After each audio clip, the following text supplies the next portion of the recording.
but I assume that the audience is actually pretty convinced there's no crisis of confidence and they go back to business as usual. So I'm very happy to introduce this discussion of to me, a fascinating topic. Before I start it, let me just, what's actually been pointed out, all of the participants in this panel are noted authors who have written very provocative books, columns, and so forth. And the attraction to me is, while I have some idea what each of them is going to say, I'm not at all sure. I thought there should be some excitement. But I have read and reviewed, I think, books by all of them, so I have sort of some idea.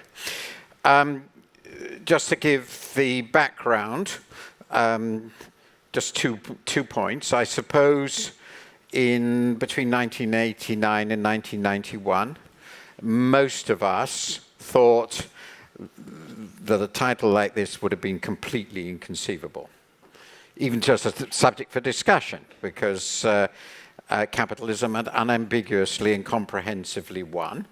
The Soviet system had completely disintegrated peacefully, quite extraordinary. It wasn't quite clear where China was going to go at that point. It was, after all, Tiananmen incident, as they euphemistically call it, had occurred in '89. But it was pretty clear that China was moving in the reform direction. And not long after this, was also pretty major reforms in India. And so this was a huge chunk of the world in transformation. Nowadays, you get, of course, crisis of confidence type articles of different kinds. This reflects perhaps two different classes of things. A sense that the economic performance of the capitalist economies, particularly in the West, has not been very good. Productivity growth is very low. Inequality has risen substantially, and very large parts of the population have experienced very long periods of different length of real income stagnation. And of course, there was this gigantic financial crisis between 2007 and 2009, which led to a simply massive government rescue program, which was sort of not what was supposed to happen with capitalism, was it? And then there's a growing sense, even I find, listening at a conference another seminar I moderated today, that there's an awful lot of what I refer to as rentier capitalism. That is to say, rent extraction in many, many different forms in the current capitalist system, monopolies, intellectual property used in predatory ways, inadequately competitive structures, and the emergence, of course, of huge and immensely powerful natural monopolies in the platform economy. So there are issues here at the very least. And to guide us through them we have this wonderful panel. So I'm going to start with Rainer Sittelmann, and I'm going to ask him to tell us why there is in fact nothing whatsoever wrong with contemporary capitalism. Yes, 200 years ago, 90% of the global population was living in extreme poverty, and today this percentage has fallen to only 10%. And I think what's more important, half of this reduction has happened over the last 35 years. And when the left-wing economist Thomas Piketty speaks about the last 35 years, all he sees is an increasing inequality and a widening gap between the rich and the poor. And if I look back over the same 35 years, I see a dramatic decline in poverty like it never happened before in history.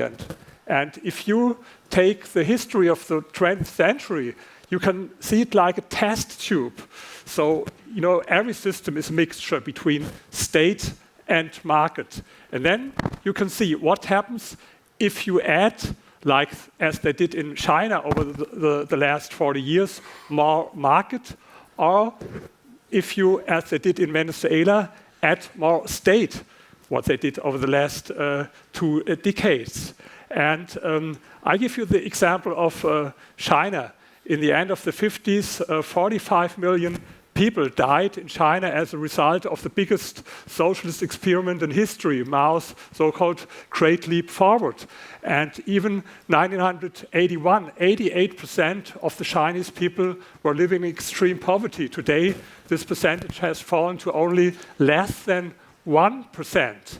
And perhaps you're a little bit surprised that I take China as an example for the power of capitalism. Is China a purely capitalist state? Of course, it is not. But as I mentioned before, every system is a mixture between state and market, and the absolute ratio is not so important. If you want to understand the development, it's more important how this mixture is going to change. And if you want to understand what happened in China, all this economic progress was only because they implemented more principles of free market and private property. When I've been in China, I spoke with a Chinese economist, Zhang Weiying, and he repeated again and again, our economic success was not because of the state, but in spite of the state. And this is a misunderstanding here in the West, and the figures prove him right. Today, the private sector contributes 60% to the GDP in China and is responsible for 70% of the innovation, 80% of the rural employment, and 90% of new jobs created. So you see, if I speak about capitalism, I have a global view. And a lot of people who criticize capitalism, they look only what happens in the United States and what happens in Europe. They have a very narrow Eurocentric and American-centric perspective. But if you take a more global perspective like I have it, then you see it's more than 1 billion people who came out of poverty in the last 35 years. And this is amazing. And so my book about the power of capitalism, in the German title is, if I would translate it, Why Capitalism is Not the Problem, but the Solution. Okay, thank you very much, reminding us the global context. So Denise, everything's absolutely perfect. Well, it's not absolutely perfect, but I think my colleague here has done a fantastic job at giving us a historical context of the success of capitalism. What I think, or where I think I could add value, is to remind us of the slew of economic and political challenges that we face in the next decade and onward, and what I would term as the 6 headwinds. And why I believe that capitalism and the innovation and the notions of creative destruction are absolutely essential to address some of these key issues. It's important, again, to also put into context the fact that 90% of the world's population, 90% lives in the emerging markets. And so you're absolutely right that there tends to be this focus on the challenges that are currently being experienced in developed countries, but that is a microcosm of the broader point that if we are to create long-term sustainable economic growth, we know what to do, which is essentially to drive this idea of capitalism in a way that I believe can be done, not just across the developed world, but and not just across Asia or South America, but in other very impoverished places such as Africa, which according to United Nations estimates will by 2070 represent over 40% of the world's population. But let me just take a moment to highlight for you the challenges that the world will be facing in the next decades and how I think it is that capitalism will be a driver for innovation and R&D that will help solve this. In no particular order, I would argue that there are 6 key challenges. One, firstly, is technology, the risk of the jobless underclass, but attached to that, these real concerns around issues such as quantum computing, competition with China, issues around what is now being termed the splinternet, the risk that we may actually end up with competing technological platforms between a US or a Western-led system and a Chinese system. The implications for that are far-reaching, and I'll come back to that in a moment. The second issue is demographic shifts. If you ask demographers, we are now living in a world that is seeing a pace of increase in the world's population that we have never seen in history or prehistory. And according to demographers, we will never see again once the world's population plateaus out at 2100 at around 11 billion people. This is putting us in a particularly unique time where the requirements for us to deliver not just improvements in living standards, but significant improvements in human progress and opportunity becomes even more critical. The third issue is income inequality. Martin highlighted this in his introductory remarks. When I was doing my doctorate at Oxford many years ago, nobody talked about income inequality. Today, income inequality is not just an economic challenge. It is absolutely a challenge, I would argue, in terms of public policy, and specifically it's used as a political weapon. I would go out on a limb and say we do not know how to solve income inequality. We've tried tax and redistribution, left-leaning types of proposals.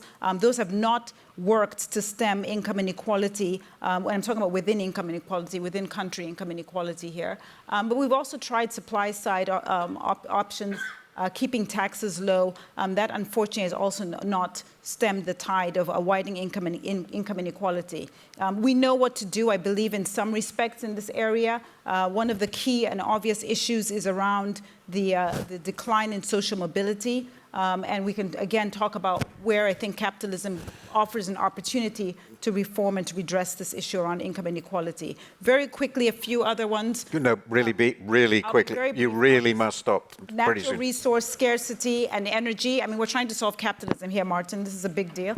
Natural resources and energy. It's infuriating to me as someone who was born and raised in Africa. There are 1.2 billion people on the planet today who have no access to reliable, cost-effective energy. We should be using every ounce of energy that we have to try and redress this, and capitalism offers that opportunity. I will leave the other two, which are essentially the size of debt and what that means for the drag of growth and issues around productivity, to later. But suffice it to say that we are not going to be able to address these issues without there being innovation and creative destruction. And the only system that has promised that, and of course needs to be regulated in some respects and has been shown some shortfalls, is the capitalist system. And I think it's a great shame that we're even having this discussion. So Anatole, everything's either perfect or it's anyway the only solution. Any different view? Yes, I'm very glad you've left me to last, because Reiner's set out very well why people believe in capitalism. Dambisa's explained why actually there is a crisis of confidence. And in fact, let me correct you, this audience is actually surprisingly large. Because I've been here all day, and there are more people here than there were in the last session when they were talking about the next American presidential election. So I think there is a crisis of confidence in capitalism, and I think rightly so, although I agree with Reiner that capitalism is the only successful system for organizing society and the economy that has ever been devised, and is actually an enduring and, I would say, essentially indestructible system. It is also a system that is prone to regular, infrequent, but generational crises. So 9 years ago, 10 years ago, I wrote a book called Capitalism 4.0, which tried to explain what had happened in the 2008 and 9 crisis by taking actually the sort of historical perspective that Reiner suggested, but coming to a rather different conclusion. Capitalism is a system that really has been running successfully, at least in Europe and America, for about 200, 250 years, since 1776. I think one can almost date the start of it. That's a date on which two things occurred. The American Declaration of Independence, creating the first self-consciously democratic capitalist economy in the world, and the publication of The Wealth of Nations by Adam Smith, creating the theory behind that. Now, in my view, the reason I called it Capitalism 4.0, I think this system, which is essentially successful, but is also an evolutionary system which goes through phases, so that while the most fundamental aspects of capitalism, which I believe to be the sanctity of private property and the organization of society through economic incentives rather than violent coercion, those things are fixed points. But actually, the particular form they take changes dramatically. So that, and in my view, there have been essentially 4 phases of capitalism punctuated by very, very severe crises. In the mid-19th century, you had 1848, the so-called Year of Revolutions all over Europe, which inspired Marx and Engels to write the Communist Manifesto, which incidentally is worth reading for anybody who is a capitalist, because it could have been written yesterday about the perils of globalization and the decline of national cultures and the inherent contradictions of capitalism. Then you had the period between the Russian Revolution and the Great Depression, 1917 to 1939, and then you had the inflation crisis of 1968 to 1982. Now, what emerged from each of those phases was capitalism, but almost unrecognizably different. So that the capitalism of the 1950s and 1960s was almost unrecognizably different from the capitalism of the pre-First World War period, the complete laissez-faire. I would argue that the capitalism that emerged from the Reagan-Thatcher revolution in 1980 to 82 was almost unrecognizably different from the mixed economy, Keynesian, government knows best capitalism of the 1950s and 1960s. But they were all different models of capitalism. In my view, what we are seeing now is a transition from that market fundamentalist Reagan-Thatcher period, which began in the 1980s, to a new, I would argue, the 4th model of capitalism. Now, what exactly it's going to be, it's very, very hard to define, because each of those previous transitions took about 10 years. What I said in my book 10 years ago was that the world economy would actually recover fairly quickly from what seemed like, to many people, like a fatal systemic crisis. But the period of reconstruction, which would design a new politico-economic system, would take much longer, just as it did in the 1970s and 80s, in the 1930s, and in the middle of the 19th century. And I think that's what we're in at the moment. The key issue, and this is where I'll end and we come back to that, in each of these phases of capitalism has been the relationship between the market and the government sphere, between the private sector and the public sector, between decision-making on the basis of one man, one vote, or one, and usually was men rather than persons for much of the history of capitalism, the difference between decision-making in the political sphere between one man, one vote, or one gun, one vote, and the economic sphere where the decision-making is based on $1, one vote. Now, in all successful societies, most decisions have to be taken on the basis of $1, one vote. But there is a very, very important sphere in which those purely economic and financial incentives are never going to be sufficient. And what I think we've seen in the evolution of each of these phases of capitalism is a different relationship. In the 19th century, government and the economy were almost completely separate. The government's only role in the economy was basically raising taxes for wars and protecting certain vested interests. In the Keynesian period, there was a period when it appeared that the markets were failing and the government knew what to do. In the Thatcherite period, it was the opposite. The governments were failing and the markets knew what to do. I think what we discovered in 2008 is that the government and the markets can both be catastrophically wrong. So we don't trust one or other of them. And finding a new balance is, I think, what the new politics is all about. Okay, that's very, very helpful. There are an infinitely large number of ways one can structure this discussion now. But what I would like to do in the next 10 minutes or so the response had to be very brief, is to look at the challenges, some of the challenges that have come up without, but you can go to some degree wherever you want. I'd like to start with the situation of the high-income countries, where I think it's right, the the malaise is most obvious politically and socially in the way I think Anatol's framing is very useful. And if I may start with you, Rainer, you brought out very, very correctly something I've written the books about myself and so forth. Obviously, the development advances in China, elsewhere, also in the emerging world, have been remarkable. So let's go back to home, as it were. We do see some rather remarkable things. We have the Business Roundtable here in the United States saying they shouldn't pursue shareholder value maximization anymore. There's rising concern about, whether we like it or not, about inequality. It appears a real income stagnation. Is this, in your view, Rainer, anything to do with capitalism? And even if it isn't, are there reforms that we need to think about to make the capitalist system work better, to make people happier with the outcomes in the high-income countries, or is everything actually fine there too?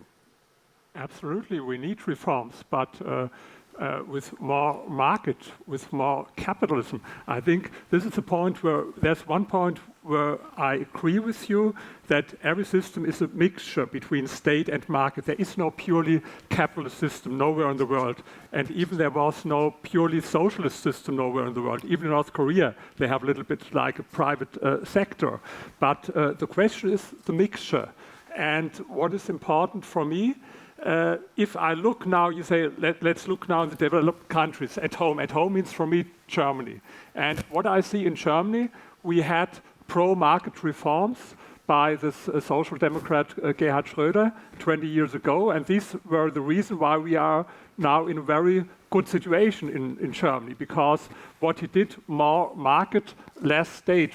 He reduced taxes, labor market reforms, and these are the reasons why we are in a very good economic situation. But now in Germany, I see the challenge that we go in the different way. We have, I read an article in the Wall Street Journal some weeks ago. It was the headline, "The dumbest energy policy in the world," and this was about Germany. And this is correct, because what they did, the German government, to restructure the energy sector in a planned economy. And the next thing they will do there, to restructure our German automotive industry, what is the heart of our German industry, in a planned economy. And so I see it as a worldwide attack against capitalism. We have here, if we speak about United States, we have Donald Trump's protectionism that has nothing to do with free market.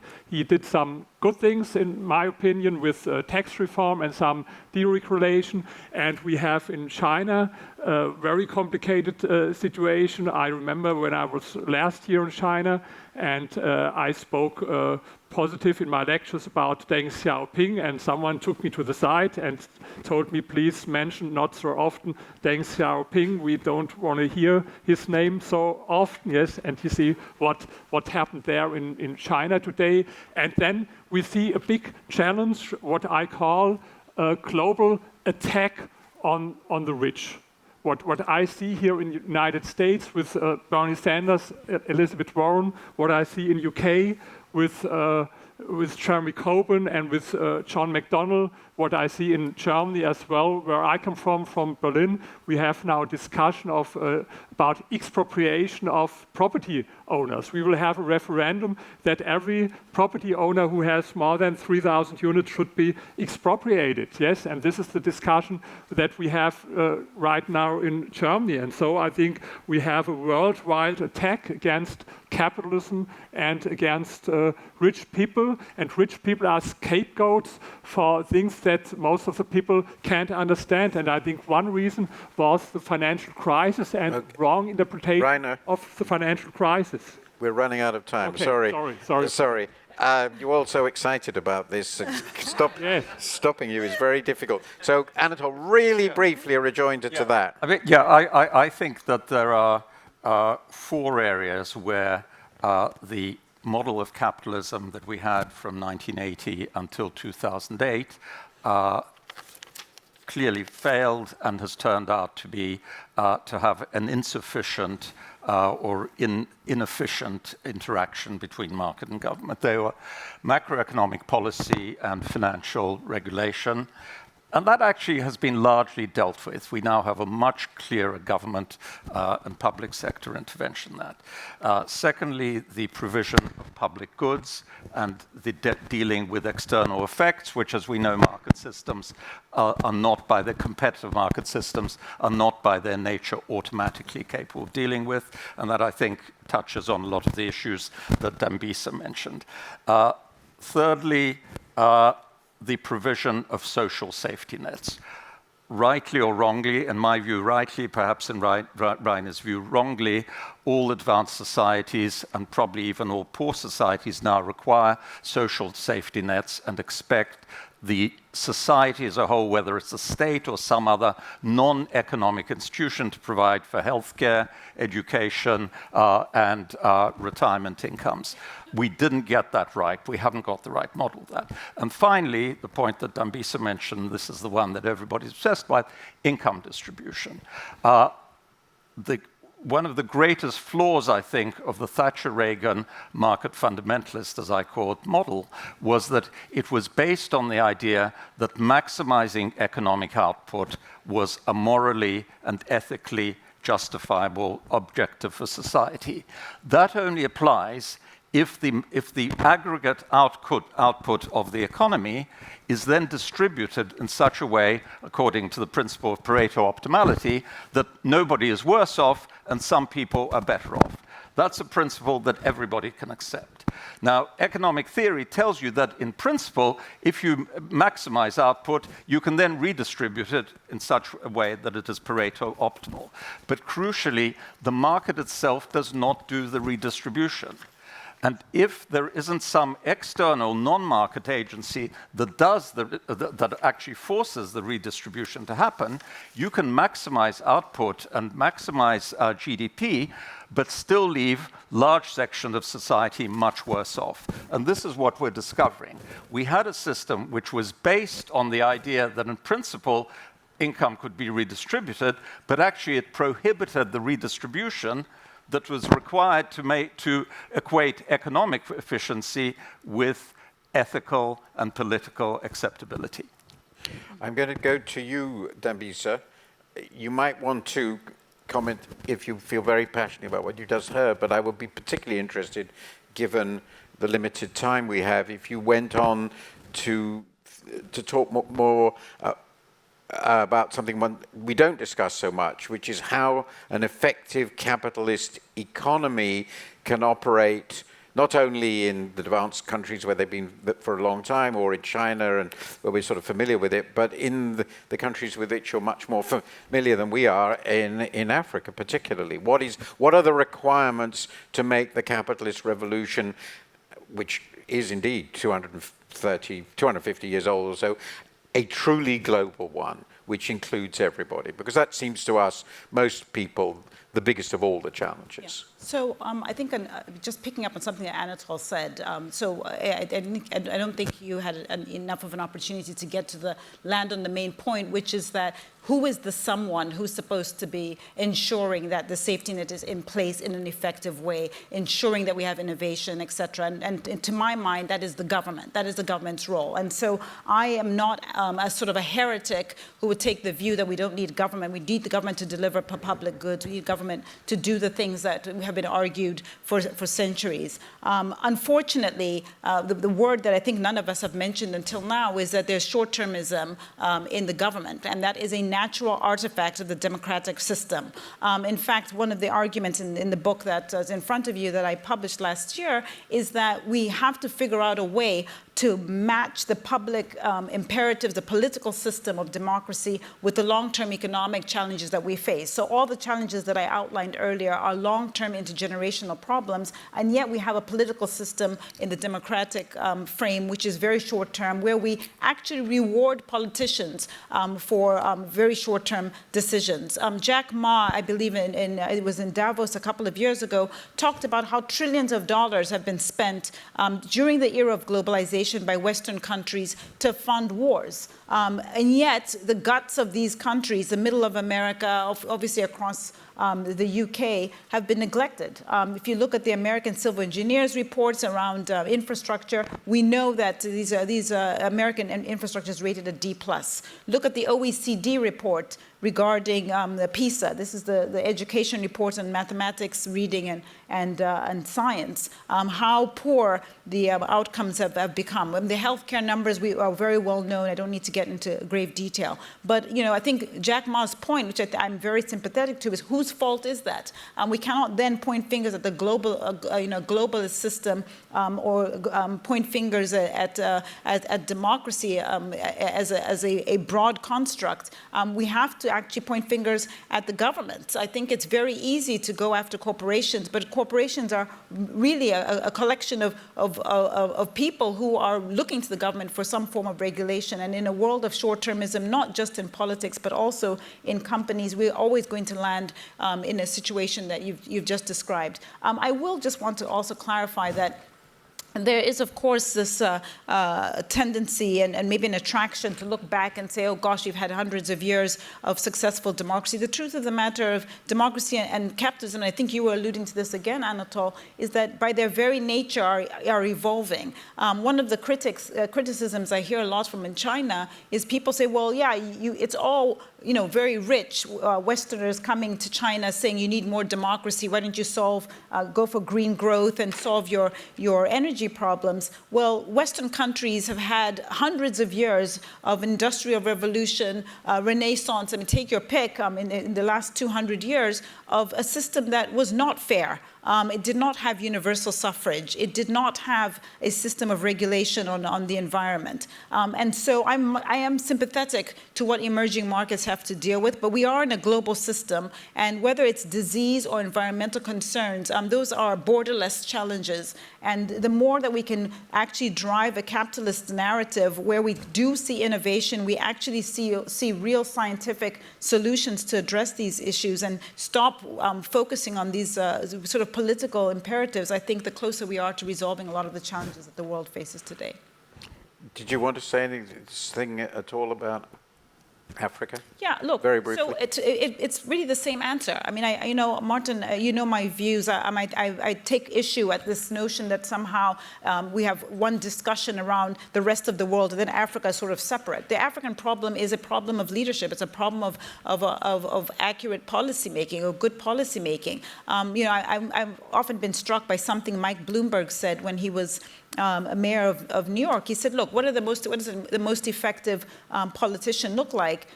You want people who are data-driven, who are forward-leaning, who you focus on measured outcomes and where there's no corruption. If you can get that confluence of four factors, very basic, in place, you're going to get great delivery of outcomes. The problem is that there's corruption, and both in developed and developing countries. We know this, and clearly there are a lot of issues in terms of governments not being forward-leaning and certainly not being data-driven or focused on measured outcomes. So we are basically suffering from the sort of political environment that we deserve, and I think ultimately that's where things will land. Okay, very brief. I just want to add. Shall I use this? Or, yeah. I just wanted to add, one point. I think Dambisa has put her finger on the essential problem that I was talking about, that, we've had 10 years now that we've realized that our democratic system has largely failed, both on the economic side, but also in the political side. And we are too confident that the underlying politics of democracy is a model that is going to work for the world as a whole. It doesn't even work for our societies. So I think what I would answer about Africa, but actually about emerging countries all over the world, it is far from clear that they would or should adopt the model of democracy that we have developed here. And we tend to, the Americans, the British, the Europeans, the IMF, tend to go to these countries and say, well, you need to have an election, and if that election produces the wrong results, let's have another election. Elections are not necessarily the answer to political problems. Okay, I don't think we can go and... We weren't asked to about the crisis of democracy, another very good panel. I'm writing a book on it, but I'm not going to say anything about it. Been given a couple of questions, not many actually, but these are very good questions. And I'd like to start with Rainer, because I think it's a good question for you. The question is, and I'll have a little twist on it, is there a way to build on capitalism via business participating more? That's not...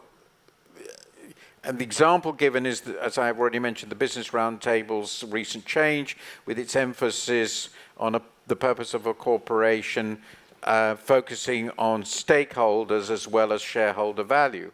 The reason I think this is a particularly interesting question for you, from my point of view, is that many of us think that German success, while of course it's widely thought that German success, the success of German corporations, while we, I think, pretty well would all accept the reforms that you mentioned, but going back even further in the past, are linked to the idea that the German corporation is not a shareholder value maximizing corporation, but precisely by structure and intention, a stakeholder focused corporation. That's what makes it so effective.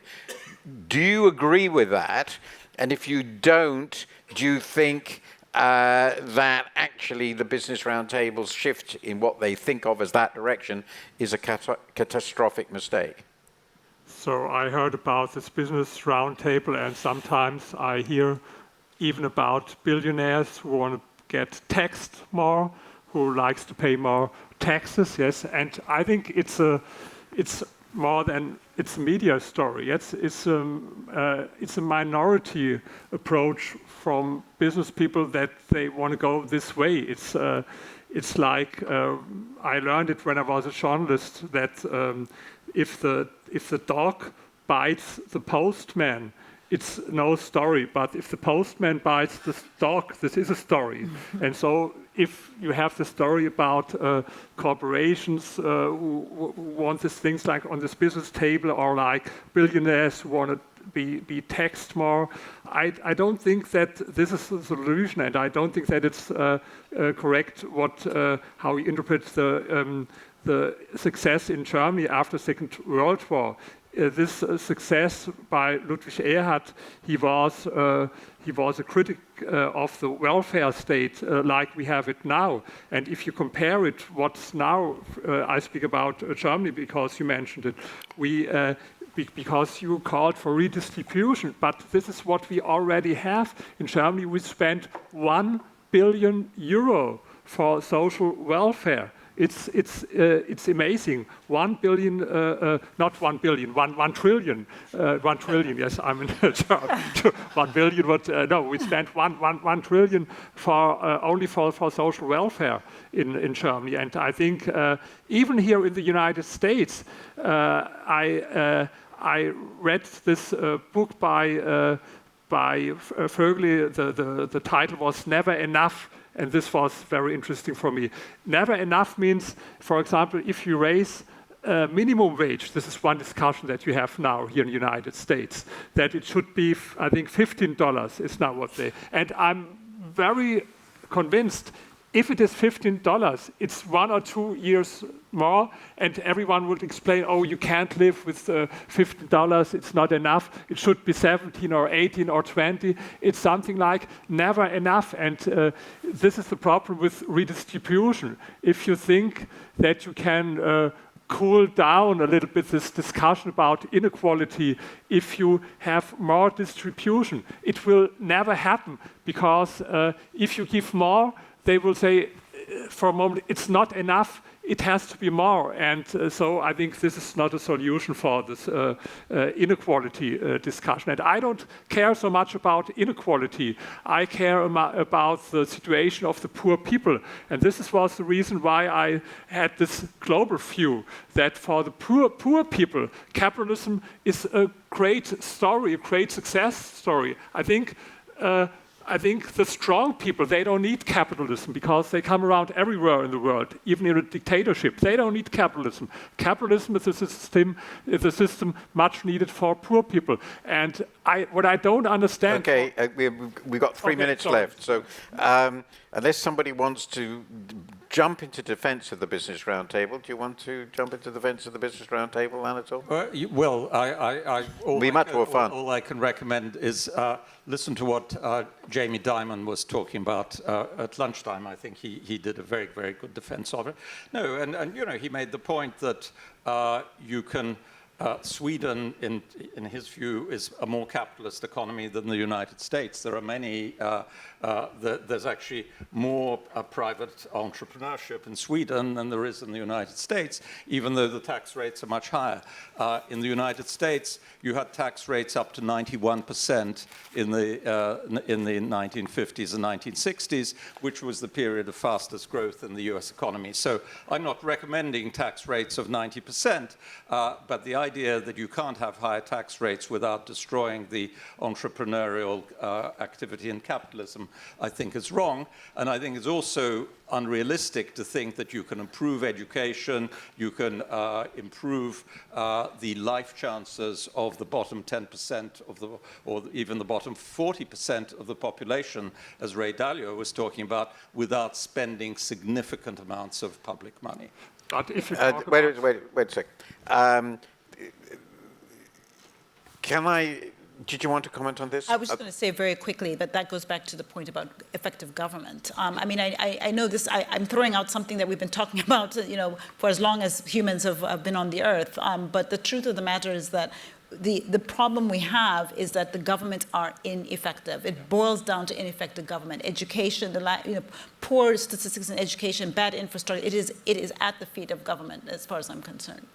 There's also a question about rentier capitalism. So what I ask is, one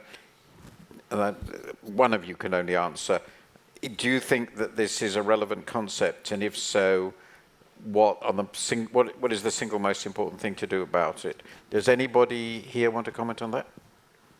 Yeah, I mean, I think technology companies, the largest technology companies, are going through a transition from being innovators, being technological innovators, into being monetizers of monopoly rents. And actually the response to that, I think economic theory is pretty straightforward. The response to that is breakups, regulation, standard antitrust policies, which I think we are beginning to see all over the world. And this is a good example of how the balance between the public and the private sector is constantly shifting in a successfully evolving capitalist economy. I've got to close this. I'm sorry, I know it's only just started. I think you've had a pretty vigorous debate between somewhat different views. I wish we'd had somebody who was really on the social democratic or democratic socialist side. It would probably have been a bit more exciting because everybody here really sorts of agrees. But nonetheless, there's been a very, very good exchange. I think everybody agrees that capitalism is a great economic system. And the core questions are its relationship with government, governance, and politics. And that really is a very difficult and inescapable relationship. I would be very, very worried, however, whatever happens in the world as a whole, if we, from countries like my own, came to the conclusion that capitalism is so wonderful that what we really need to do is dispense with democracy so it can become even more wonderful. If that's where we are, I'm on the barricades and they can shoot me. And I'm not joking. I am not joking. there are real choices here, but I think the core of it is absolutely right. How do we revitalize capitalism in a way that is acceptable in all our societies? And that's the great challenge, I think, politically and also technically, and it's going to be quite something. So I think it's the right topic, and I very much enjoyed the discussion, and I thank the panelists for their participation.